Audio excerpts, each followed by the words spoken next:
सध्या आपण आहोत अलंकापुरी म्हणजेच मयुरी पार्क सेलू या ठिकाणी आपण पाहिलं असेल गावागावातून खाद्यपदार्थ या सप्ताहासाठी येत आहेत।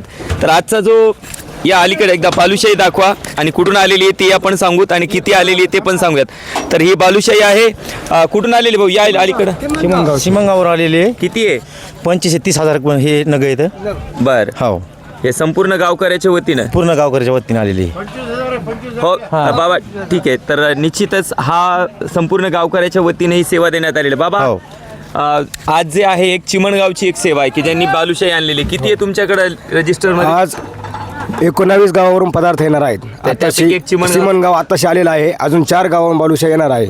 त्यानंतर 2 गावावरून बेसन चक्की येणार आहे, शेलूमधून बटाटा भजे येणार आहेत। असे बरेच गावावरून अनेक पदार्थ येणार आहेत। ही बालुशाही किती आहे? ही बालुशाही आहे 25,000 नग, 6 पातेले आहेत त्यांचे, 6 पातेले आणि परत आणखीन 2 गावावरनं बालुशाही पण परत आणखी सातवण्यावरून 20,000 नग येणार आहेत, सृष्टीवरून 50,000 नग येणार आहेत।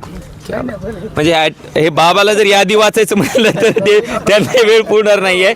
आणि जेव्हा खरं तर आज मी आतापर्यंत दाखवलं जेव्हा आपण पदार्थ सगळे आल्यानंतर बाबा आपण एकदा तुम्ही संपर्क साधा, आपण निश्चितच काय माहिती आहे का हा हे सुख खरंच कुठं पाहायला भेटणार नाही। हे फक्त एक आव्हान केलं आणि 25,000 नग या ठिकाणी बालुशाही इथं एका गावावरनं आली, असे कित्येक गावावरनं खाद्यपदार्थ इथे येत आहेत। आपल्याला विनंती आहे की आपण जर हा व्हिडिओ घरून पाहत असाल तर या सोहळ्यामध्ये कोणती ना कोणती सेवा देण्यासाठी किंवा कीर्तन ऐकण्यासाठी तरी आपण सर्वांनी यावं एवढीच विनंती करतो आणि थांबतो। रामकृष्ण हरी।